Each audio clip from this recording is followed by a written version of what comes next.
I mean, what if we get to a point where like some schools will teach about slavery and some choose not to? Like that could get kind of dangerous. Like only a certain population knows a little bit about the history that we went through versus others do not.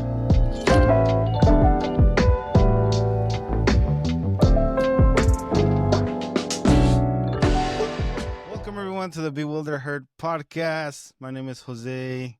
Thank you all for tuning in. We are in episode numero nine. Yeah, nine. Wow, pretty cool. We gotten here. We've gotten this far. So we haven't gotten bored. We haven't gotten tired about it. So we're just gonna keep on trucking. So thank you all for tuning in and watching today's episode. Today should be a good one. And today I am joined by my lovely crew, Edgar, Gian, and Carlos. But we also have a guest, the first ever Bewildered guest, and that is Miss Julie. But before we meet Miss Julie, let's do our intros, and let's start off with Edgar. Edgar, introduce yourself. Hey, what's up, guys? My name is Edgar. I'm a professional engineer. But related to today's topic in education, growing up, I went through the LAUSD school system, went to UCZ for college, Cal State Long Beach for grad school. Worked some time as a tutor through the No Child Left Behind program. And then here and there, I do some like tutoring and mentoring on the side. So yeah, I'm really passionate about today's topic, education. Awesome. I didn't know you were a tutor. That's pretty cool, man. So Yeah, did early warning. so I'm assuming no child was left behind your tutoring? I'll talk about that. Oh, yeah, for me, yeah, but like the program overall was not supportive. It kind of was dependent on the tutors and how like enthusiastic they were. Yeah. Very cool. Thank you, Edgar, for that intro. And let's go with Mr. Gian. Hi everybody. My name is Gian. I'm an engineer. I wouldn't say I'm a professional one, but I don't know, sometimes unprofessional. Amateur. And amateur. With respect to today's topic about education, I worked kind of as a tutor as well, right after college. It was a difficult time to find a job in the engineering world, so turned to the education system to kind of help bridge the gap. And in that time, I saw some interesting things, both as a tutor after school, and then I transitioned to another school, work with kids who had behavior problems or were suspended or transferred out of their like homeschool. So it was a different reality check for these kids. Cool. Thank you, sir. And then we have Mr. Das or Hi everyone, Carlos. my name is Carlos. I'm from Tijuana, San Diego. Related to today's topic, I actually went to school in Tijuana for 6th grade through middle school. And then I went to high school, the same high school Gian went to. And then I went to UCSG and met these guys. And currently I'm a PhD student at CUNY, which is the City University of New York. And I'm really proud of CUNY, of being CUNY, more so than being UCSD, because of CUNY's mission of making education really accessible to as many people as possible and making it a source of social mobility. And it's diversity. It's really diverse. Cool. And I've never heard of CUNY. Just a side note, I had never heard of CUNY until you joined. Yet I realized there's a lot of good research coming out of CUNY. Just random work that I've done, and when I research papers, I've seen a lot of researchers come out of there. So I'm like, oh wow, they're doing good work. And so finally, we will present our first ever Bewildered guest, Miss Julie. Introduce yourself, ma'am. My name's Julie. I am a middle school teacher currently. I actually had some schooling in Ecuador, and then third grade started with LAUSD all the way through high school. Yeah. Oh, So sweet. what else to add? I got my master's also in Oh, education, nice. special education, at LMU, and I'm nationally board certified as well. Oh, nice. Very cool. And then right before this, Julie mentioned an interesting fact that you did some time in teaching in Korea as well. Yes, I taught for 1 year in South Korea, English. All right. Well, thank you all for your intros. Hey, don't forget yours. I always forget mine, huh? I always forget mine. Well, I guess my intro is I'm Jose, or Hoser or Earl. Some of the few nicknames, as you can see, educated people have given me those nicknames, and that's really cool. Really cool. And but in terms of education, I think I've only been part of the system. I've gone to school. I have my master's in engineering as well, and yeah, it's been good. And I think now what I'm doing now is I'm kind of trying to guide the new generations coming out of these schools, and hopefully trying to show them what experience I've had with higher education and so on. But so yeah, that's a little bit about me. So as you can all tell from all of our intros, the topic today is going to be about education. Now, as much as I want to tell you more about what I think, this is a topic that's very special and dear to Mr. Edgar. And so, without further ado, Edgar, would you introduce today's topic and conversation? All right. Yeah. So I picked education just because in prior episodes I've mentioned it as like one of the most important things or aspects in our lives, and a couple of you guys laughed at me and said, or I don't know what you guys were thinking when that happened, but I realized and I thought about it. I was like, I think they were thinking I'm talking about the American education system. And so one of the first things we're going to clear up today is what is the difference between what it means to be educated versus going through the American education system. So we're going to try to clear that up. And then a couple other things we're going to talk about is do we think the way the education system is going right now, is it working? Is it not working? What are some threats to education that we foresee in the future? Or are they even threats, or maybe they're tools we can use? And then how education has affected each one of us. And then lastly, what changes we would make to the education system. Um, so I think the first question that we need to clear up is, what does it mean to be educated to you? Um, and how important is education to you? So I can go ahead and start. Yeah, so like I mentioned, I was very passionate about education.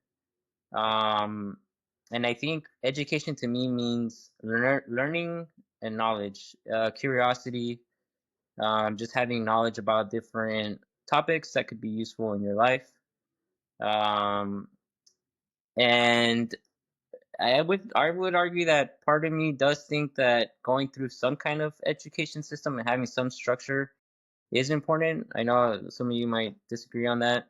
But then that should not be like the only source of knowledge that we gain from just solely from education. I think you can also get it from life experiences, and then there's other things that the education system does not teach that I would try to make improvements to. But just overall, education to me is just having a broad knowledge of different topics and just continuously learning.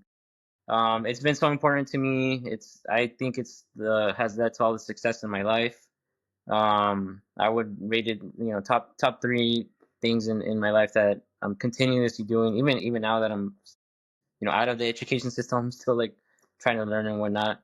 So it's very important to me. I got a kid that's also going through it. Of course, we're gonna push him to make sure that he's educated and that he does his best and whatnot. So, um, yeah, that's me. I'll turn it over to whoever wants to answer those two questions. What does it mean to be educated? Educated. I think it just means the kind of like what you said, to be um to learn, to obtain knowledge and understanding about the uh different things in our everyday life, in our society, in our world. And how important is it? It's very important. I think it's very important at various different levels. It's important. I think the sooner you can focus on education, the better. Um, I'm a big believer on like the preschool and even younger if you could, because I think little kids they really want to absorb, and I think us as since we were kids we just want to learn, and we're always in learning mode, and so I think education is very important and So how you we mentioned structure it. like preschool and whatnot. So you're also kind of in agreement with me that you need structure, right? Like part of being educated means you go through the system. Well, you have to have some sort of structure, right? Because Well, I think we'll find out what other people think right now. But I okay, do think, yeah, you need structure. Like you need to have that system. well, yeah, I mean, but there's different systems, right?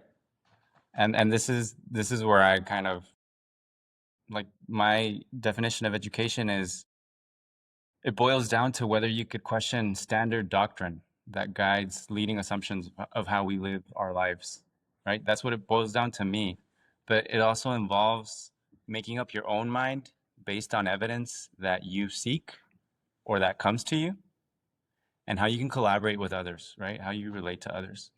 And so going back to that original point of like going through a structured system, personally, if I were to have kids, I would be interested in having them follow some type of like Montessori type of system in which they pursue their interests, and the teacher is kind of there to maybe guide or modulate what they're doing with their projects.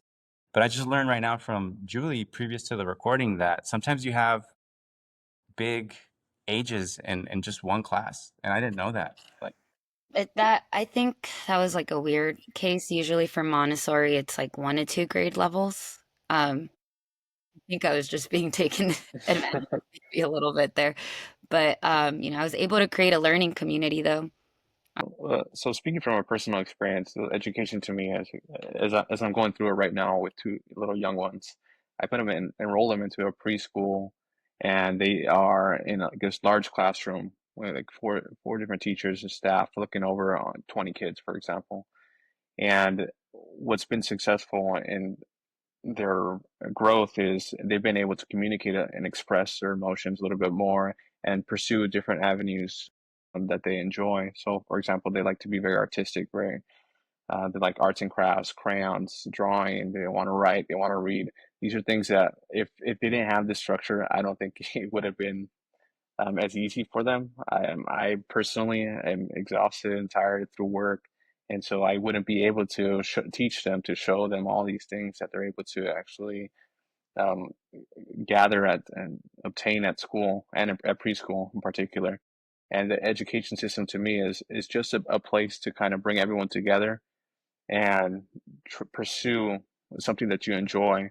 So as you go through elementary school, middle school, high school, college, you start tailoring exactly what you want to learn and what you want to pursue. So like in high school, I wanted to be an architect originally. I moved over to college. I wanted to be an engineer. Well, what type of engineer? And you could look at different avenues. And then I stopped afterwards because I thought my education was over, and I'm wrong. I completely wrong. Education is something that happens daily, be it in the school system, be it just outside, paying bills, utilities, and just field work or just like gardening. These are all things that I continue to learn about. So education to me is something that's not static. It's always changing. That's a good perspective. I think I think we're a little bit lost when it comes to what is education. A little bit more with Carlos and thinking that there are different systems. And I think that education, and I think some of you guys touched on this, is about giving people the tools that they need. And so, that's not necessarily always in a classroom. And it's not necessarily always, like, to me, being educated is not necessarily school. Like, school is one avenue.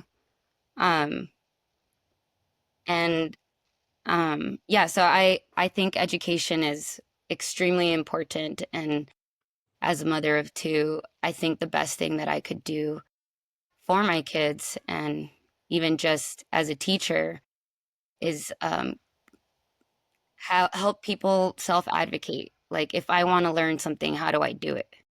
And getting those tools down. And I think that our government and our school could be utilized for that, to just give humans this basis of to be able to explore the natural curiosity that we have. And I might be getting a little ahead, but I think currently the way things are, we're like we kill that spirit very early. Yeah, you guys kind of like it reminds me of like the ancient philosophers, like have this curiosity to question things. So you're giving them the tools that they could think for themselves versus us telling them what they should think. I get what you guys are saying, but the reason I say that we need structure is like I'm gonna bring up like homeschooling. Do you guys consider that to be education? Yeah, Someone that went through like a homeschooling, are they I educated? think so. Yeah, I I think would Yes. say sometimes no. that. Whoa, No. no. No. I think sometimes you can get better education as a homeschooled kid because you kind of cater them according to what you value in a way. But I think in order for you to think, this is what I think. If in order for you to kind of make them think or realize they need to think on their own, you kind of need to give them a structure first. So in order for them to kind of know what, like how to think by them, like for themselves and question stuff, they need to have something they need to question, right? And structure gives you that. So in other words, like for example, I don't know, like you wouldn't have questioned how things are and or what happened in U.S. history without having a nice curriculum in U.S. history. I think. Yeah, that brings me to the next point is like having uniformity. There's some things collectively that we can all agree that should be taught, right? Like, I mean, what if we get to a point where like some schools will teach about slavery and some choose not to? Like that could get kind of dangerous. Like only a certain population knows a little bit about the history that we went through versus others do not. The same could be said about the math and sciences. Like I think we need some kind of collective structure on like what should be taught. So I think before we can kind of go into, or at least what I would want to know is that before we can go into like how the education system is currently right now, like you said, we can all agree that education is somewhat important. Yeah, But I it think is we all said that, right? it would, but I would be interested to know like how has education played a role in your life, because it would be interesting to know like, okay, so you find it important, so why, like why would it? To me, I'll tell you like right off the bat, my mom was the one who, you can say, indoctrinated me into education. Like she like when I was as small as I could be, I could remember she just kept telling me, you gotta go to university. She didn't even say college. She was like, you gotta get a degree. And it was just like that. You gotta learn. My dad the same way. And I mean, they had the reasons why, but that's kind of how it was. But I also liked it. Like to me, I I, I really enjoyed just learning, going to school, and you know, like some of the best memories I have has been always in school. I mean, even with you guys, right? Yeah. I grew up because of school, if that structure of education system wasn't there, broken or not, like that's how big it was important in my life, and so that's why now I can say, like, yeah, go to college, because there's more than just the courses that I taught or the degree that I got that I also obtained as part of this, um, as but being in college, but many people would counter that, so like, so how has education played a role like in your guys' life, and like how did it become so important that, for example, all of you had some sort of tutoring or even teaching part in Yeah. your lives? So I want to respond to Hoser. It can't just be school. It can't Yeah. just be school. Like you need to place yourself outside of your comfort zone, for example, by traveling to another country, experiencing another culture, another language. And see, your face is already grimacing because I could tell you liked school. You did well in school. It was catered to you. But in my opinion, taking a big picture look of how the educational system functions in the US, it's basically to give you the tools to become a specialized worker to work for the owners of society, right? Your mom is basically telling you, I want you to get educated so that you can make a decent living working for the owners of society. That's what I heard. right? And so to me, being educated is, man, the world is so big yet so tiny. How do different people live, perceive, understand, and relate to each other?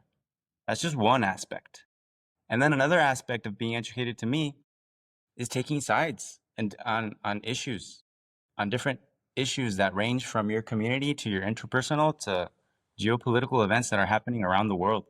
And that's where I find the US educational system really failing us here, right? Like we're basically indoctrinated from a very young age with these nationalistic values. You know, I could contrast Mexico and the US.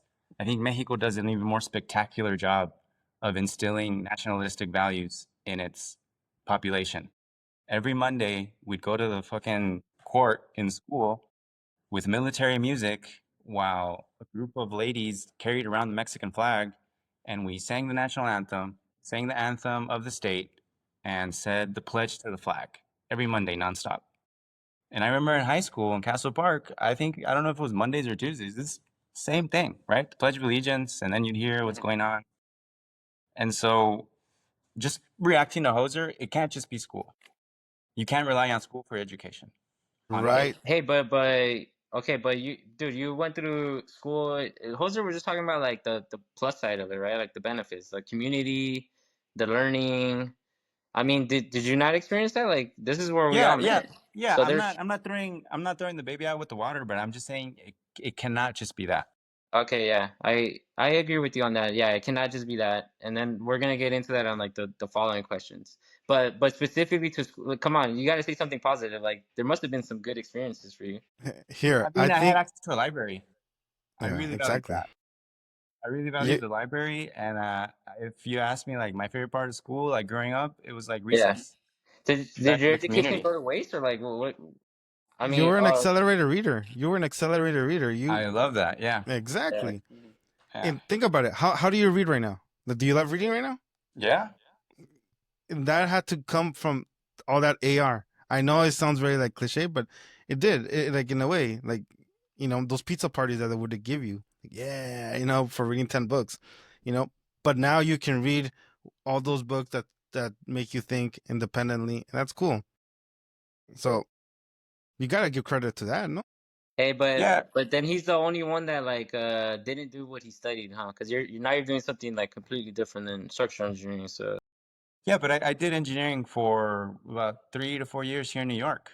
and you didn't, and And what happened? You didn't like and it? from my experience, I Yeah. saw that I was serving the masters of capital here. Like Okay. the first job I had was crane placements. Tower crane and mobile cranes. What do I care about a high rise going up in Midtown New York? Who's benefiting from that? Who's getting displaced, right? And then the second job was a little more in line with, I was more in line with the mission because we were making sure that schools were structurally sound. But then he also did projects on the side in which he was essentially gentrifying Chinatown, doing alteration projects, right?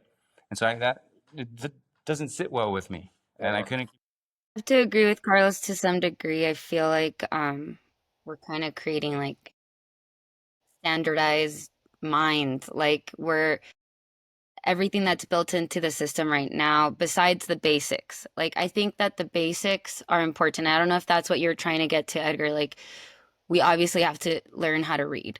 Like you can't get information if you don't learn how to read, if you don't learn some sort of system to like communicate like through writing. Like there's certain basics that I think yeah, everybody just needs to know, but I think in some ways we are kind of creating it's like is education being used for obedience? Is it being used to like conform? And to I do believe it is being used in that way.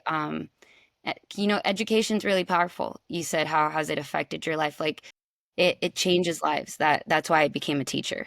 I didn't have the best experience for through middle school or even high school. A lot of my opportunities came after in college. I had to do developmental classes because I was so behind. I didn't even know how to divide when I left middle school, and I was ashamed in high school to get help. And I didn't understand that it wasn't my fault. I didn't understand that, okay, I didn't even know that I was a person of color until I was in college. And, when I found out and when I realized like I'm not dumb. It's just the system failed me. To me, that was powerful. I felt like I got a huge part of myself back, and now that's what I try to give to students. And I purposely teach in the communities that were like mine. I teach kids that were just like me, and I tell my story at the beginning of the year, and my main message is like this there's more, and like this will free you. So I see both sides. I see how education can be a form of freedom, and I also see how it's a form of control. And I think we're going to get more into that, but I think education is probably one of the most powerful things that we have as humans. Yeah, you know what? I think I see what's going on now.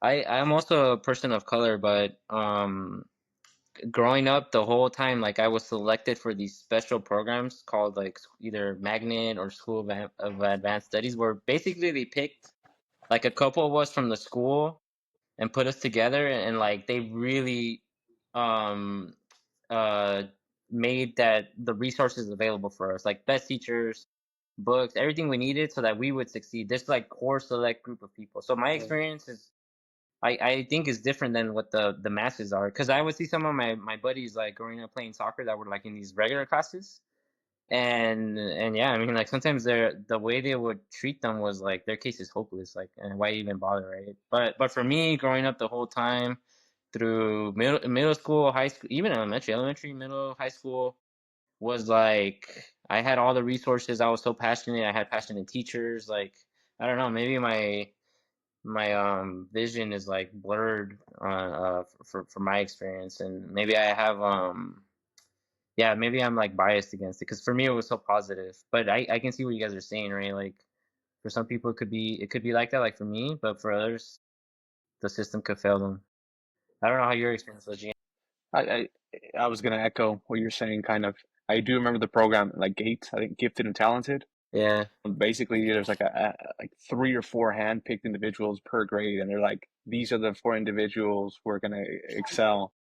They tailor kind of your education so that you can continue improving, continue going off to college, and to Carlos' credit, work for a particular individual or in a specialized area. So my education was kind of tailored, like, all right, you're good in math, you should go to these individual teachers who are excel at teaching math or teaching English, all that. So it's a little jaded. Like I didn't know everybody else's education level, and if they're struggling or not. And then we're also being pushed to the next grade level, so you can't really improve if you can't do like a basic arithmetic. You can't improve on that because you're already being pushed to the next grade, to the next level, and so you're never able to catch up. And so at what point do you like take the time to actually learn if you're just being pushed to the next level, push to the next level? Yeah, I gotta echo that, because so okay, so we'll get into the next question, which is we talked about our personal experiences, but then when it comes to the masses, the herd, the bewildered herd, what is the role of the US education system in like everybody's lives, all right?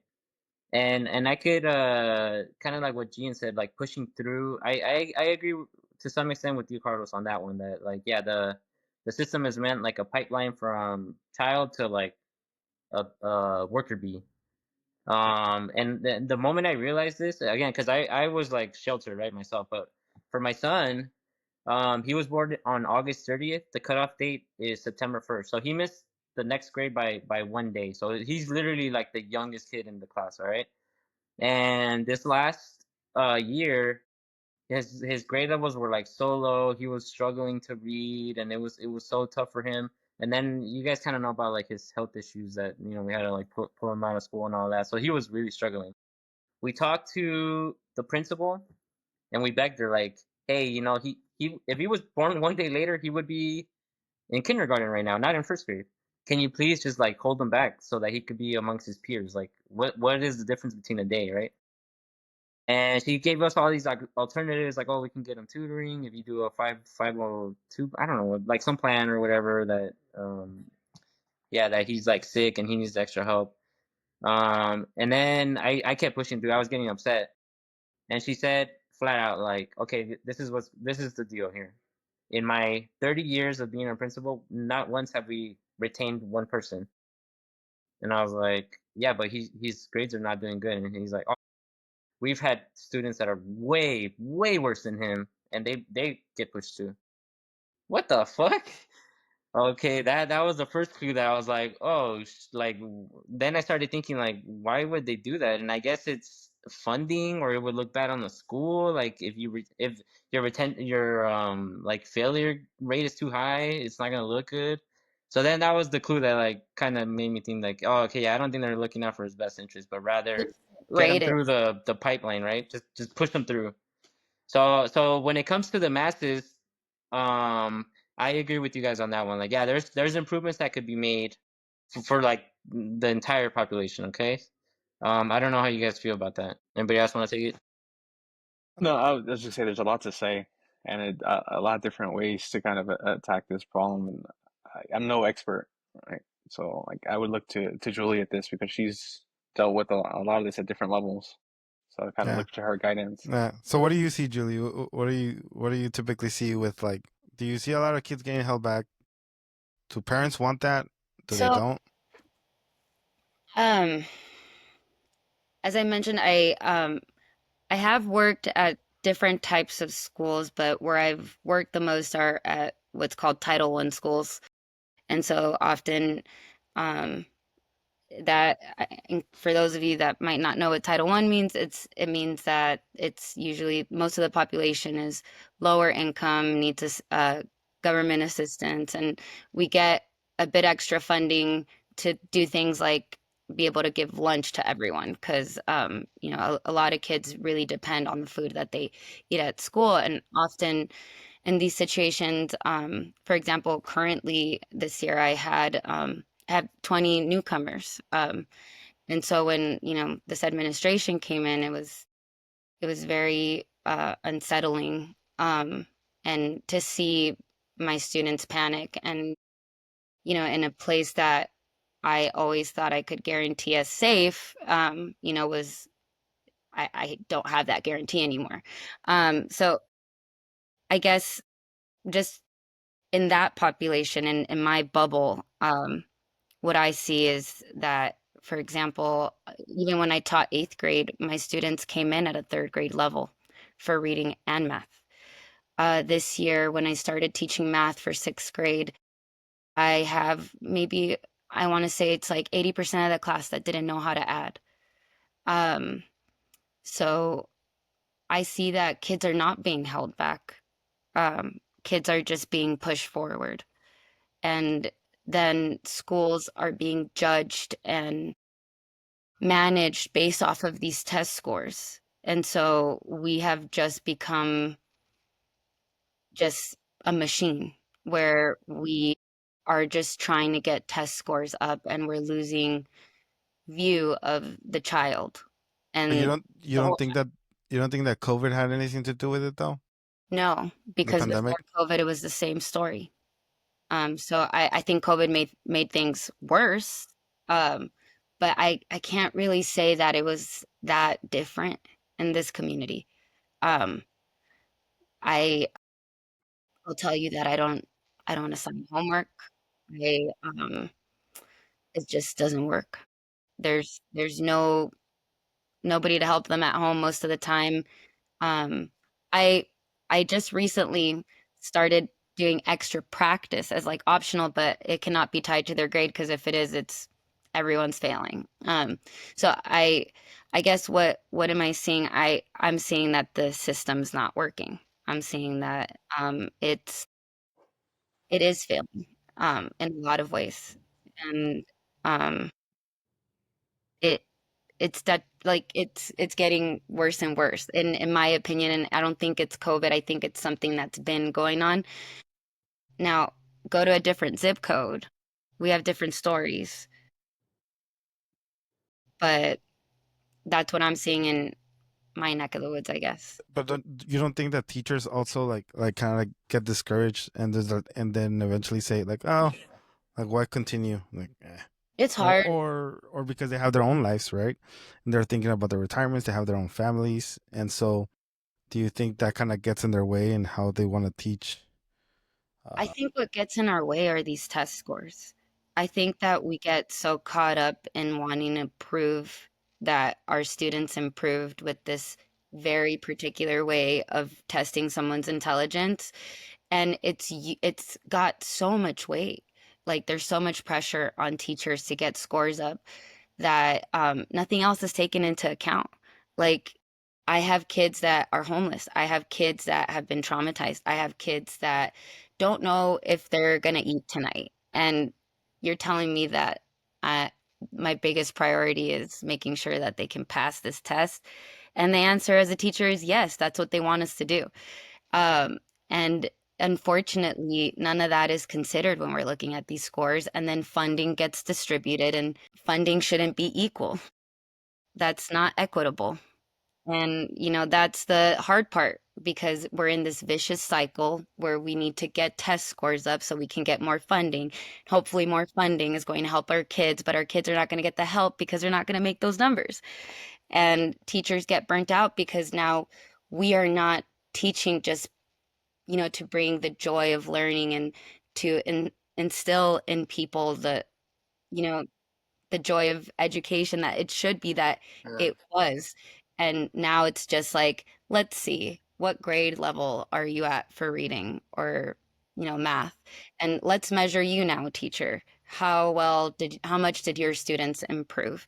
When it's like, I had to spend my first 6 months teaching elementary math because they just didn't know it. And then that's not to, and also something that I've seen is just an increase in learning disabilities.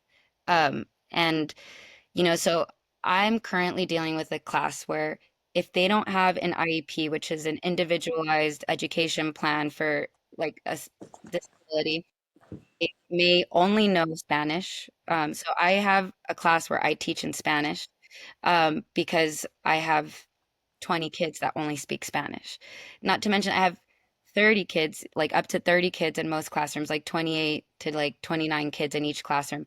Then I have children that have special needs, don't speak the language. Then it's like it's one or the other, and then they're coming in at a third grade level. So then it's like, like for me, I stopped in order to be in this position and working in this community. I had to stop judging myself as a teacher based on scores because for me the win was, oh my God, they learned how to add, like they're starting to like be invested in the work. And there's a lot of I teach in Silmar. I taught in San Fernando before, and there is always a lot of like when people would hear that I taught, they're like, "Oh, that must be like a rough community or whatever." The truth is that all of those kids that are giving attitude and they're saying, "I don't want to learn, I don't want to work," they want to learn more than anyone. And there is no child that doesn't want to learn. It's just something along the way happened where they just were disappointed. They didn't one piece and just kept getting buried and nothing was done. So often I find myself digging them out and just saying like, hey, it's okay. Like, in the same position that I was in as a kid, I wish I would have heard that. Like, you're not dumb. You're so smart, and I'm gonna prove it to you. Like, let's find out where is that missing gap. And the only way I'm able to achieve that is through small group teaching. So I have to meet in individualized groups. You can't just deliver like the mass curriculum that they want you to teach. I'm barely starting to teach sixth grade math, but my goal was I don't want kids to hate math the way that I did and be Yeah. ashamed. And so, you achieve that by making them feel like they can do Yeah. it. and that's really good because before I think Carlos wants to take it as a statement, but I think that's very cool that you do that because I know that um as a grown up, I've met people who are already like in the world, and when you talk to them about their school experience, the first thing I've always heard is like, "Oh, math! I hate math. I'm never good at math." And I'm like, if you're not good at math, how do you know how much they're paying you, how much they're, you know? And like I've always wondered that, and I just don't like that statement. I hate math. I don't like math. I was never good at math, and I always feel like yeah, someone failed them along the way or they just blocked themselves so much that they couldn't learn. So No, we're talking about the education. The question is, has the education no, system failed us? yeah, but I'm just saying like a side note, like it's really cool Yeah, what she's doing in that sense. yeah, and it So sucks that it has to fall on the teachers' backs. Like the teachers have to be passionate about this, otherwise, like. But in speaking with you guys, like I've had a realization that the school system's not failing us; it's actually succeeding. I think this is the way it was meant to be, and I think Carlos is probably gonna talk more about it. Yeah, I was going to say it's a spectacular achievement in reducing curiosity and in making obedient workers. A reaction I had from listening to Julie was like, how much of your time is devoted to creating critical thinkers? People who can actively participate in the democratic process or who would like to take agency over their community, right? It seems like we're teaching to a standard, to a test, to get funding, and something that's almost meant like a positive feedback loop, right? The cliche of the rich get richer and the poor get poorer. You know, you mentioned that difference in zip codes. The code, yeah. Yeah, like why do different zip codes have better test rates? Well, probably their parents are more specialized workers. Maybe that has given them a little more leeway to spend time with their children and invest in their education, help them along the way where they're deficient. Whereas other zip codes, you have parents who are struggling to just make a living to get food on the table and might not even be present at all, right? And so yeah, Edgar, you took the words out of my mouth. I think the Yeah, yeah, system and is I'm thinking like not everyone could be Elon Musk, or at least in this system, like the high class oligarchy doesn't want like a lot of Elon Musk, right? We need McDonald's workers. We need well, I don't know, man. Once we get to the AI stuff, like even they could get replaced. Like shit, what are they gonna do now when? well, I don't know if you want to go there, but I've recently heard a new trend called vibe coding. I don't know if you guys heard of that. Nah. It's No. AI. You told AI, "Hey, build me an app," and you don't have to code. You just let AI do it. Mhm. So all those boot camps, all those coding camps that they were selling, they're pretty much going obsolete. So this affects my day to day, right? Because a lot of what I do is data wrangling. I'm coding. I'm trying to make a narrative from data that's related to weather and climate. And for me, it's been a really positive tool, right? Because I'm not a computer scientist. I'm a physicist I who agree. wants to unravel those properties of the system. So that helps me, right? But I don't know if we're jumping into the next section or if there's more to say about this. Yeah, I think we all kind of agreed that it's good for some, not good for others, and that's just I think that's the way it's designed to be, to get us through this pipeline of some become worker bees and others become the ruling class that Carlos always talks about. Yeah, and then related to pipelines, Gian and I actually worked in a different pipeline. I think the pipeline that Gian and I worked with was a school to prison pipeline. Prepping Oh yeah, students, dude. Hey, you're prepping right, man. students. Fucking Yeah, private prisons make a lot of money. exactly. So Gian and I were essentially the enforcers of the delinquents of the school, and we would take him to the fucking detention. And it was really unfortunate, right? And I really liked when kids would kind of give us the middle finger and ignore us and not go. Yeah. And I felt bad for the ones that were obedient and went. Okay. But there's different pipelines, right? And Oh, I you know think, the other big pipeline? School to fuck school. This is boring to military. That you know who they target mainly, right? It's like always the same zip codes that Julie's talking about. That's where the main core of our U.S. forces come in. so that's And ROTC, right? yeah, like JRCC and that's where all the recruiters go is like the zip codes that Julie's talking about. Why? Because these kids have no future. They're dispensable. They're obedient, which is all the things you need to be in the military, right? So I Yeah, agree with like pipeline systems. I have And to so disagree there.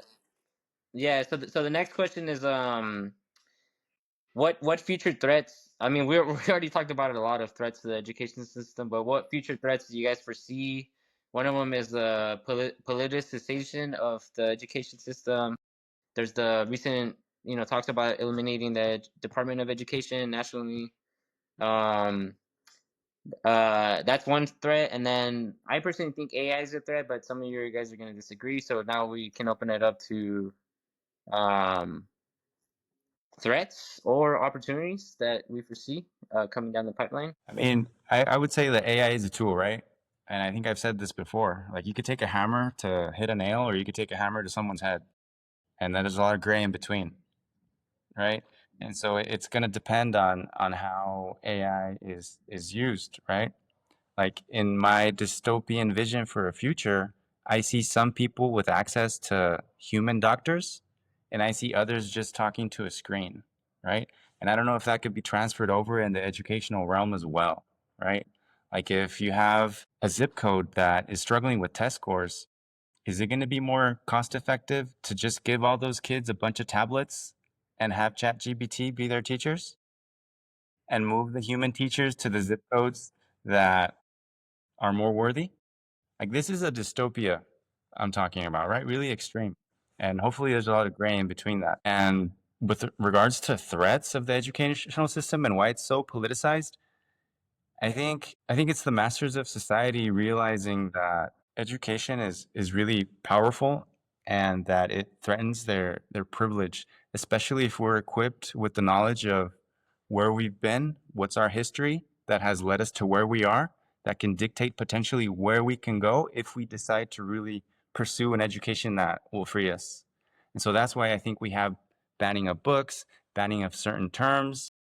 In my personal uh, environment, climate change has been prohibited from being featured in abstracts, and it's discouraged from my, work.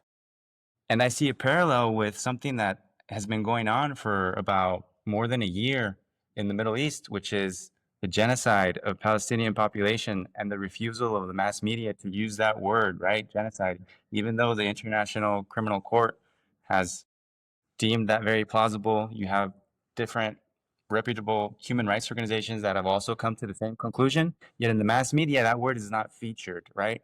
And so this is the power of language and eliminating language, which restricts the thought that people can take. And it's not just happening in science, it's also happening in the geopolitical and the personal, right? Yeah, I agree with you, Carlos, on that one. I think yeah, it does threaten our education system, especially the lack of teaching certain topics. Such as, like, I've heard of talks of, not talking about slavery or teaching it in a different way. And I think the code is like, if you don't learn from history, you're doomed to repeat it, right? So I definitely think that's like one of the future threats. Um, and in regards to the AI, I think I kind of disagree with you guys on this one. You guys mentioned it could be a tool for a good or bad. Yeah, me personally, I think this is this is different than the internet. When the internet came out, we were kind of having a similar conversation where, is this going to threaten our curiosity and knowledge? But we've learned to use it as a resource where we can get information. I think the danger with AI is that it's going to eliminate the stuff that you guys were talking about from the beginning, which is the curiosity for learning, critical thinking, because it does it for you. Ask ChatGPT to, like, write it up for me, right? Before, if I'd use the internet, I could do, like, research on Shakespeare or whatever, like, to do a critical thinking analysis. But I have to write it. I have to kind of piece the different pieces together so that I write it, and I have to do the thinking. Yeah, the internet helped me to get research, but the AI just does the whole thing for me. So how does I don't see how that is helpful. And honestly, I don't really see any, like, benefit of AI in our education system. That's just me personally. I think AI is going to be a great resource. I mean, I used it recently and I was completely against it beforehand, but now I think it's huge.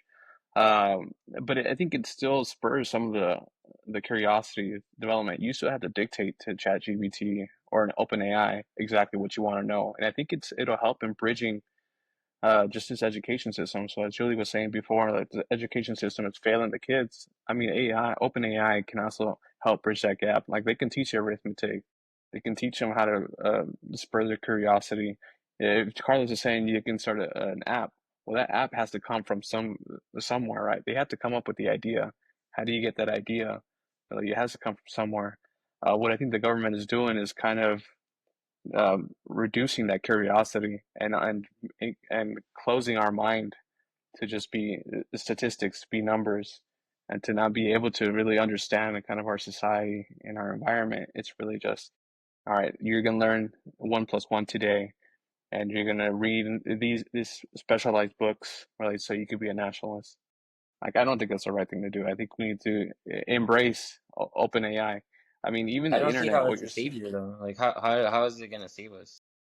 I don't think AI is going to save us. We're not going to save it. We have to learn to save ourselves to begin with. I think OpenAI is just going to be a useful tool. I mean, the internet, when it first came out, it was something scary. Not everybody enjoyed it. We didn't know what we were going to do with it. And we've used it as a resource. We've learned to kind of integrate it within our lives now. The same thing with OpenAI. We have to learn to integrate, have it be a part of our livelihood. Like right now, we don't know what's capable of. We can start developing some checks and balances and develop as ways to really tailor it to our needs, specific needs. I mean, each individual person is different, so the way they use OpenAI is going to change from between Carlos, between Jose, or between Julie and myself, and my kids. I have no idea how they're going to use OpenAI and how it's going to evolve from within the next 5, 10 years. I think it's AI is not something to be scared of. I think it's something to embrace. But right now, it's very new technology.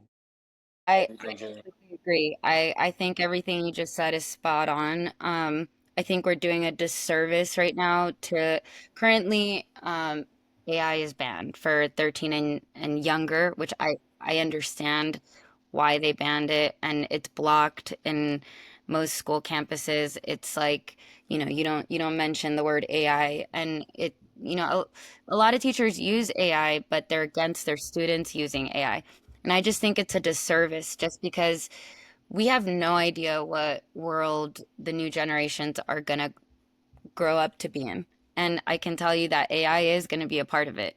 And if we don't teach them how to use AI and work with AI, then we are going to fall behind. We are behind. We are behind. I actually met with a board member trying to advocate. I spent an entire day calling all the way through the district trying to figure out why is AI blocked because I used to use it with my eighth graders.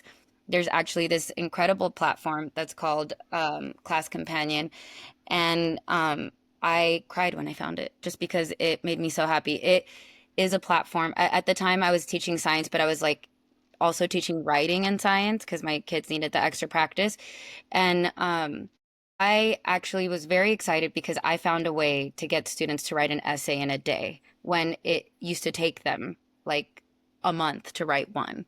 And the only part that was devastating was the grading, just because imagine grading 180 essays. Um, Now, by the time the kids got it back, it's irrelevant. Like they're past it. But Class Companion, the way that it worked is students could write their essays on the platform. AI instantly grades it with the rubric that the teacher creates, and then they get instant feedback. If they don't agree with the feedback, they can contest, which is doing exactly what we beg students to do. Please look at the rubric. Please, reference the rubric. Now they're analyzing and contesting, saying, "I think I deserve a better grade than what the AI gave me." So it's just doing it all around. And then you know, we don't get paid for all the extra hours of grading that we do when we come home and then lesson planning and figuring all these things out. The school day is not enough. And this tool provided me the chance to assign an essay like like 2 essays a week when I would have never dreamt, like I wouldn't dream of doing that when I had to hand grade them myself. Now students are getting instant feedback. They have the chance to adjust the feedback that the AI gave them, resubmit, and then of course I'm there managing to make sure that, it's doing a good job. It's doing what we want it to do. I'm there to set up the rubric. I'm there to set up the assignments. This is still my assignment, but what I love about teaching is, you know, the teaching. Like I hate the grading, and it, grading is an essential part though. It's the part that gives feedback. And I think that AI is a great thing. I think that it can be utilized. I think it will be utilized. And I think that the sooner we learn, we need to move with the times. We need to adapt as teachers and learn and teach students how to use it. So I currently had, they did a science fair project, and I know that a lot of my students are using AI. There is no way to get them not to use it. Like, think about yourself. Like, the minute you found ChatGPT, you probably never wrote your own emails ever again, kind of thing, right? Like, it's just like you want to check everything on ChatGPT to make sure, like, it's gonna make it better, right? That's just the reality. But if we feel this way as adults, then it's like, how are the kids, like the students that discover this, not going to use it? They're going to use it. So now what we have to do is, instead of banning it and being scared of it, we have to shift and we have to evolve and we have to see, how is this going to open windows? So I think about a writer, right? Like, the writer still comes up with their ideas, and imagine, like, I don't know. I also see it as like, kind of like, if you're like a conductor with instruments, right? Like, you have this tune in your head that you want to play, and now you got the instruments to do it. Like, you don't even need help. And I just think that the possibilities are great. I do think that there still needs to be a lot of guidance. And it doesn't mean that I don't believe in learning the basics. Like, you still need the basics for that.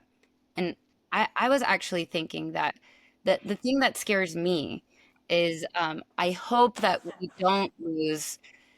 I feel like my generation grew up in such a special time. Like, when I was a kid, there was no internet. The internet came in when I was like in middle school.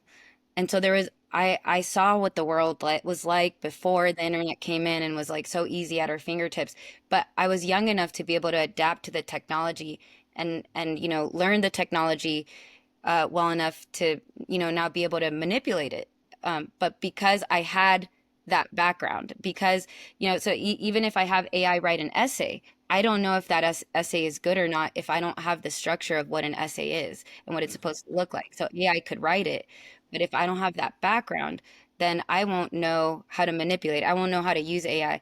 So the thing that I fear is that students are going to lose that, I don't know, that structure. They do need some structure, but I just don't think it needs to go. I think that structure can stop in elementary. And I think that we can free them starting in middle school to for education to be catered to something that makes them passionate, to something that they want to do. Like, not everyone needs to learn calculus. Not everyone needs to learn chemistry. Not everyone needs to learn, you know, all of these subjects that we've just like preset for everyone. If I want to go into the medical field, or if I want to go, if I want to be a writer, I don't really need to continue learning math to like the highest level. Why not perfect my craft like where I want to go? And I do think that AI is going to be able to give us that personalized adaptation that each student would need. Or even as you guys said, students are behind. So how do we do it? We're doing it now. We're using platforms. An example is one that's called iReady. Students do an initial test, they get placed, and then they're supposed to receive lessons that, help them catch up and fill in the gaps. But if I wasn't there to tell them to do it, if I wasn't there to encourage them, if I wasn't there, like they still crave that like human interaction. Like, so even though we're using AI, I know I'm still going to be needed. I know that they still need guidance. A machine cannot replace a human, but it can enhance the experience. And I think it can fill in some of these gaps. And as I think it was, we're saying about building bridges. Yeah. So would you agree with a future where we see more STEM or STEAM schools than, say, public schools? Yeah, I actually got certified in STEAM. I believe in STEAM big time. I think I also believe in something that's called uh, project-based learning. And so the way that I teach is, especially when I was teaching science, we would do real world problems.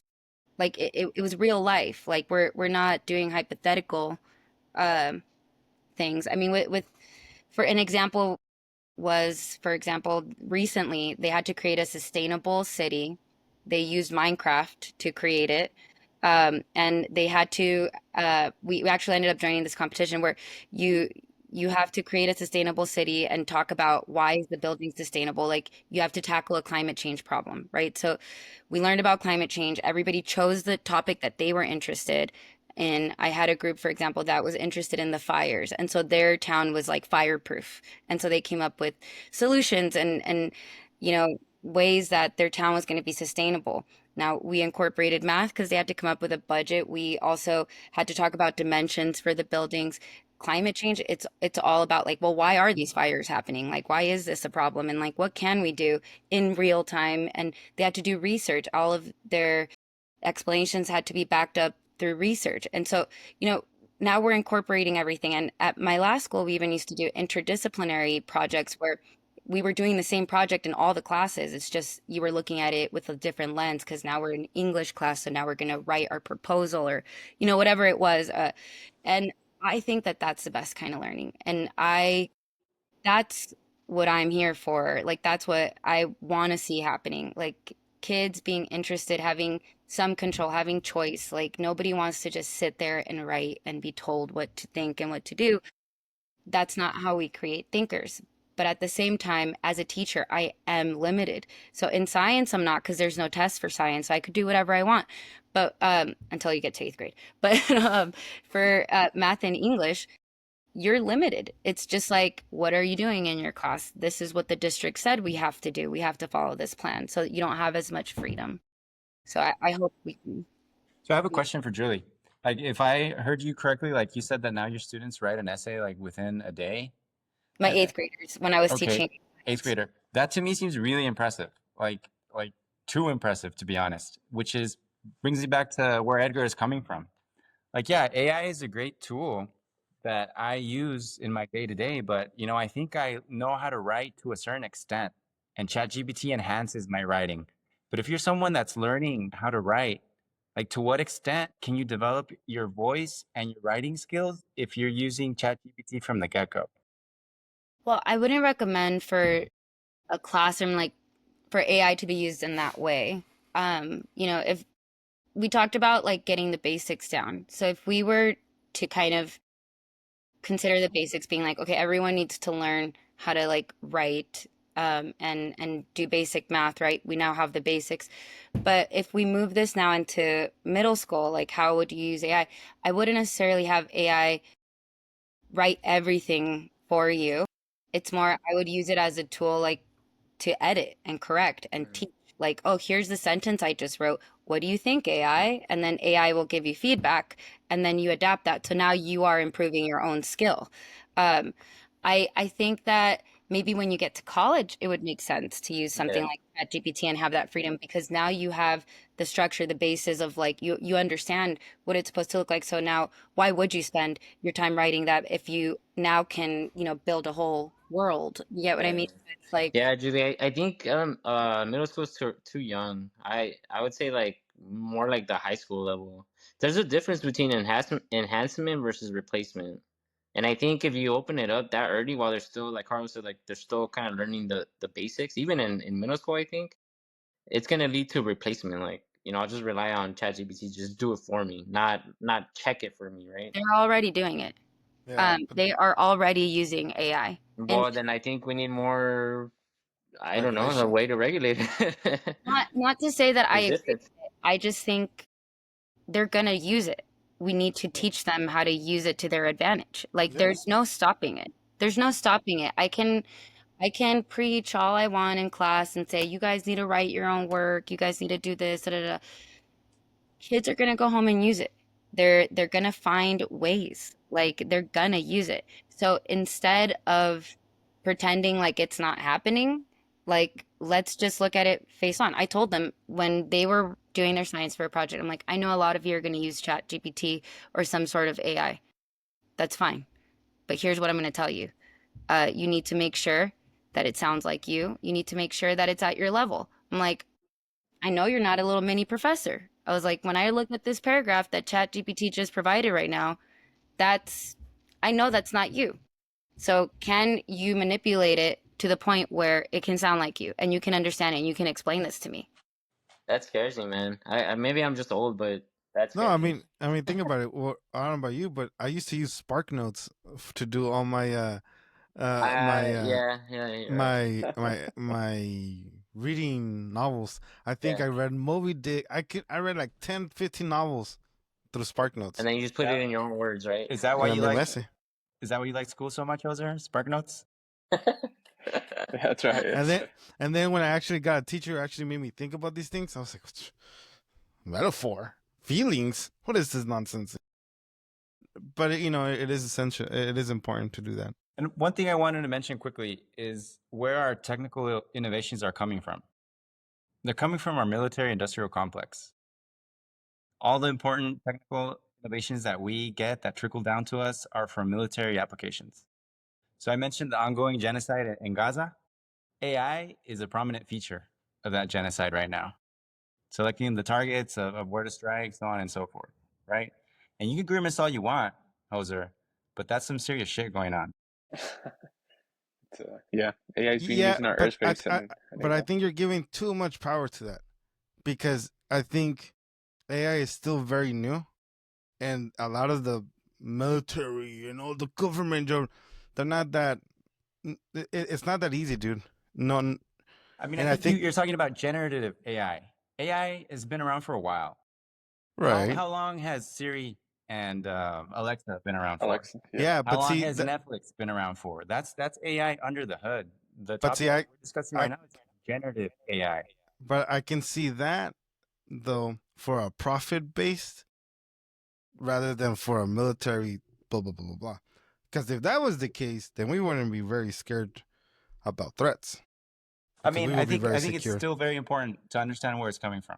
It's coming from military applications, and they get trickled in to the civilian population, right? And so, when you understand something's roots, you can also understand something's potential threats. AI could be very dangerous. I Yeah, see where you're getting with that. I mean, everything has two sides. Like you're never gonna find something that, you do too much of anything. I mean, in life, like one of the wisest things is like keep your balance, right? And as a society, if we tip too far to either side, it's not a good thing. yeah, So yeah, AI could be a threat. It could do all of those things. It's doing wonders for science. Like it's taking like years off of research, and at the same time it's killing thousands of people. So it's yeah, like it really just depends on how we develop as a society and like where we try to, and I do believe that it starts in schools. I think that there's a lot, like schools are the first influence.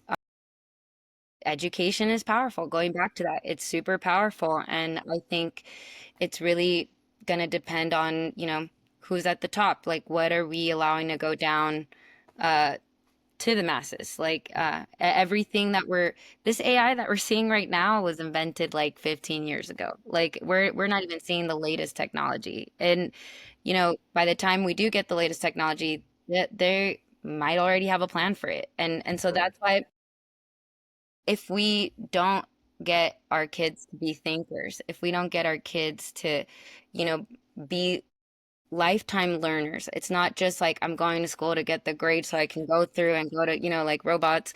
We need to go back to the root of education. Like, why are we in school? Why are we learning? Like, it's not just to get from A to B, but that's the mentality that is right now. Like that's what everybody's thinking. Like, what's Mhm. next? What's next? Where am I going next? Like, and now what other hoop do I have to like jump through? Okay, so that brings us to our final point. what is the solution then? How do we get back to that curiosity and learning? And then I have two questions for you guys. One is like, if you were given unlimited resources, and this is like a utopia, what would the school system look like?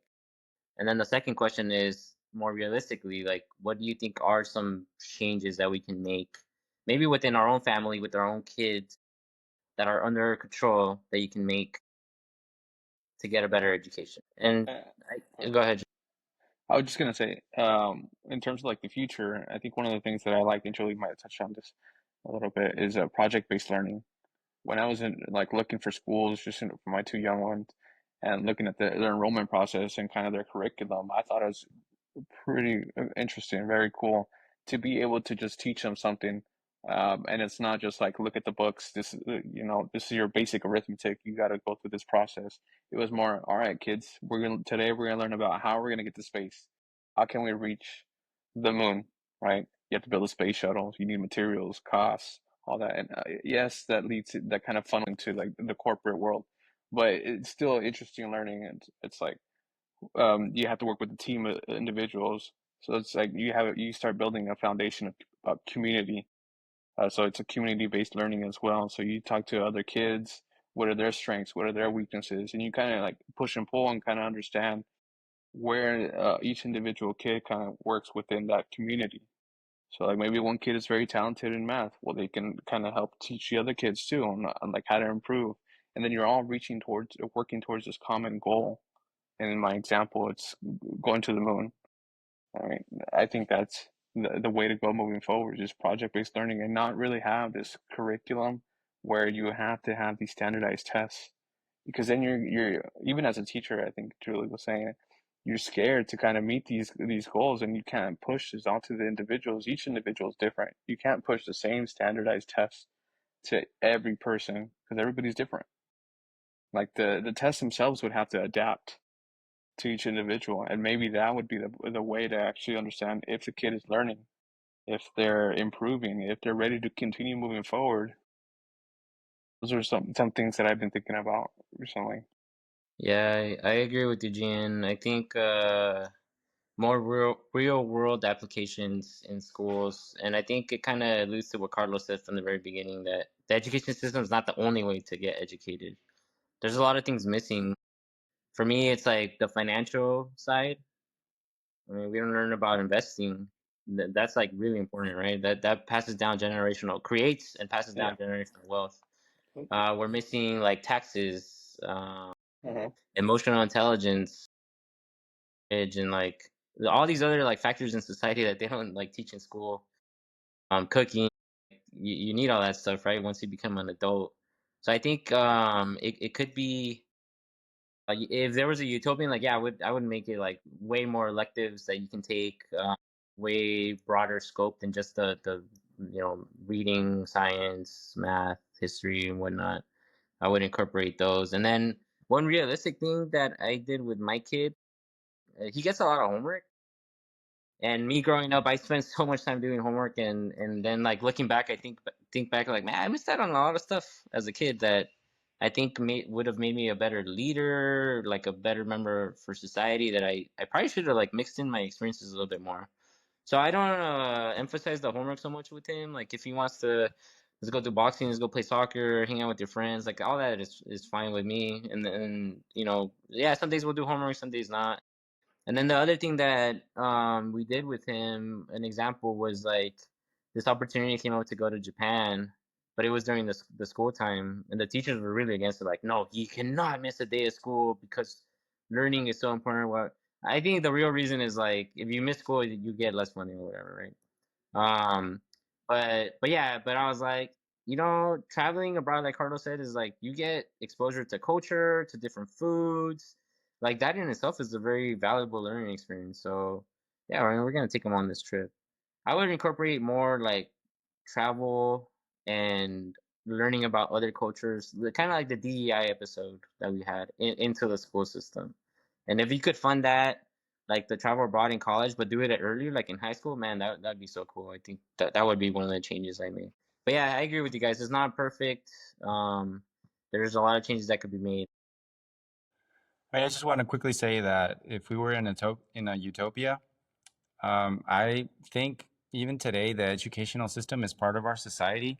So I would kind of say that we would all need to have our economic necessities guaranteed. I've said this before here of a universal basic income, in which whether you choose to go work and develop yourself and continue to educate yourself is up to you.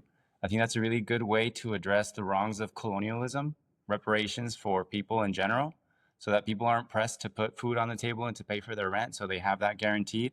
Their health care as well. That also frees time for parents to spend time with their children, reading to them or helping them out with their homework, which I think eases the burden on the teachers. That's one thing if we were in a utopia. And then realistic, I think we need to see the privilege that we have here, right? Like we met at UCSD. UCSD has opened doors to me here in New York, right? So we went to a pretty good institution.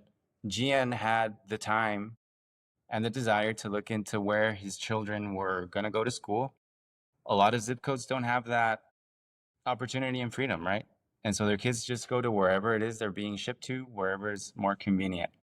And so realistic is to live within our means. Like if we could read to our kids, I think that's really important. If we could take interest in our kids' education, I think that's really important. I really think that if I were to have children, I think they would be more educated at home, and school and the system would be a supplement to them as human beings. Yeah, well said. I agree. Julie?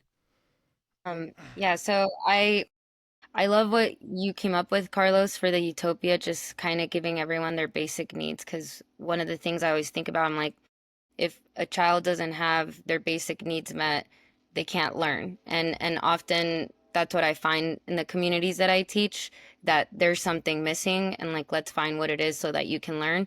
So I really love that. And I do really appreciate you addressing that, because I think that that would free up a lot of things. I think it would free up parent time, like you said, and just spending that time with your parents is so crucial. I didn't grow up with my parents at home. I grew up with my grandparents watching Univision. You know what I mean? Like that was my after school time. We were like watching novelas.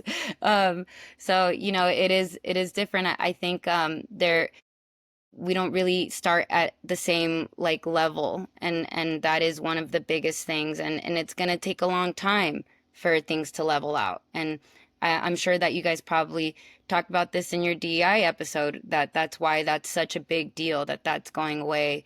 It's just because we're not anywhere near being leveled. But a few realistic things, I think, would be to stop this standardized testing. I think Gian mentioned that. I think I think a few of you guys mentioned that. I think that that's really pulling the focus. Like, let's stop tying the test to the funding. Let's be more like the #1 country in education, Finland. You want the best, then pay like we're the best. Because we're not gonna attract the best of the best to schools if you're paying us. If the person at Costco is making more than me and I spent all this time going to school, like, I should just go to Costco. I'm gonna have an easier time. Costco's great, and so what is Really, the have you heard of there's like growing trend of teachers that are going to like OnlyFans because they just make so much more money over there. Like, what does yeah. that tell you about our society? Like, Where's the investment? yeah, Go to Finland. Being a teacher is like it's very high status. Like, it's you have the best of the best going to teach because they're paying for it, right? And so I think that the salary needs to change. Think about how much we pay our athletes. Like, think about how much we pay a teacher. And here's the thing: everyone's saying there's so much money that goes into education. But where is that money going? I researched it. It's literally just going to pay for like teacher salaries and benefits. So where is that money for the kids? Right? Like, and you guys don't even make that much to begin with. no, we don't. Like, we don't. Like, I'm not in this for the money. Like, I'm Yeah, not. no. Like, I could be doing so many other things for the money, but that's not why we're here, and I think that often we also get, oh, like, you've heard the phrase, like, those who, if you don't know what to do, just go teach, or whatever. That whole phrase, said it wrong, but you guys know which one I'm talking about. Like, it's like those who don't know, just go teach. That's an insult, but like, it's true. Like, sometimes I see people in my field and I'm just like, how are you in this classroom? And so we need to invest. I think about my time in South Korea. Like, they're number 2 in the world. Like, kids go to school from, this one's another little bit of an extreme topic, but they go to school from 7 a.m. If you're in high school, you're going to school till 11 p.m. And you're also going to school on weekends. If you're in middle school, you're going to school till like 8.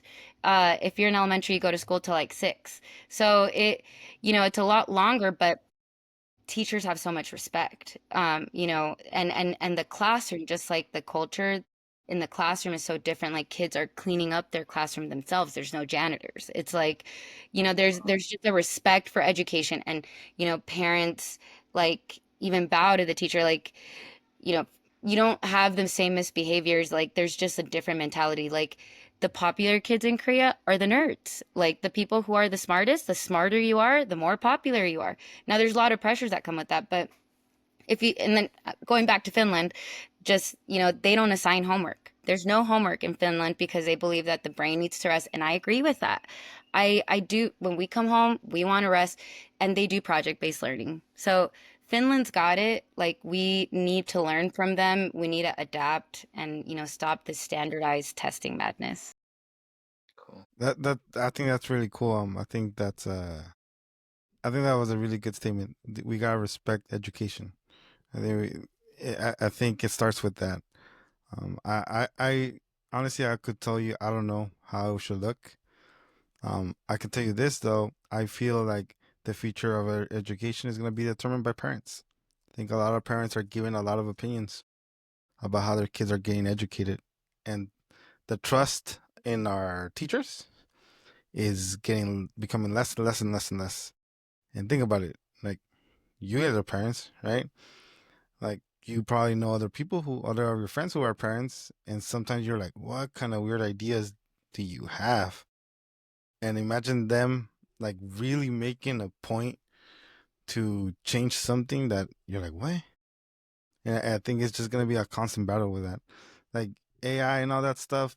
I agree with Julie. Like it's like us with Wikipedia. It's like they're gonna use it, you know. And I don't know. I don't know how I would like it to look, but I think a Montessori type of approach, like Carlos was saying, I think that's really good. Even like in universities, I think in Tijuana, it's like, if you want to be a doctor, like from first year, you're already starting to take classes based on medicine, and you don't have to spend 4 years econ or something like that. Theory. Yeah. Yeah, so I think right away it's like, you're doing a career. This is what you're gonna do. So I don't know. Me personally, I wouldn't tell you, but I think something Montessori based is a really good approach to do right now. And I don't know. I don't know how. I think parents are gonna decide that future. I think the current parents, with all due respect, all the parents, we have, like Carlos said, like that entitlement of saying like what we wanted them to learn, you know. And so I think that's what's really gonna determine how our education system is gonna look. Parents in La Jolla will decide that. And parents in National City will just keep working hard to have rent, money, and health on the table. You And will be that's surprised. why we're the bewildered herd. You will be surprised because there's a lady in National City que is gonna speak loud, and she's gonna make stuff happen. There's Yeah, always one. there's like select here, few in those communities. There's like a few that will make it. And But with social media like influencing a lot of these thoughts, I watched this show called Abbott Elementary, and like there was one episode like that when, I mean, it's a poor neighborhood, but it's like all these parents had different opinions about a simple book, and they just made a madness. And I thought it was very interesting. I was like, oh wow. Yeah, you know what? You're right. There's a lot of resistance always. Like, people will refuse to give up their humanity no matter if they're in Tijuana, National City, or La Jolla. And some people will band together and work together to achieve a common goal. So in that, I do have faith.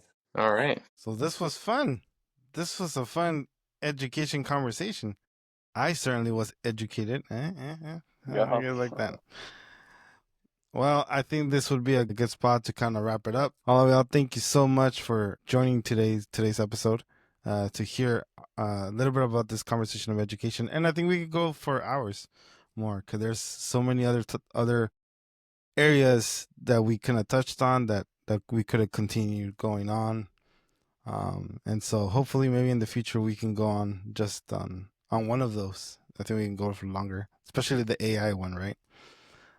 So Ms. Julie, thank you so much. Thank you so much for joining us today. It Thank was you for awesome having to me. have. Yeah, thank you for your input was so useful.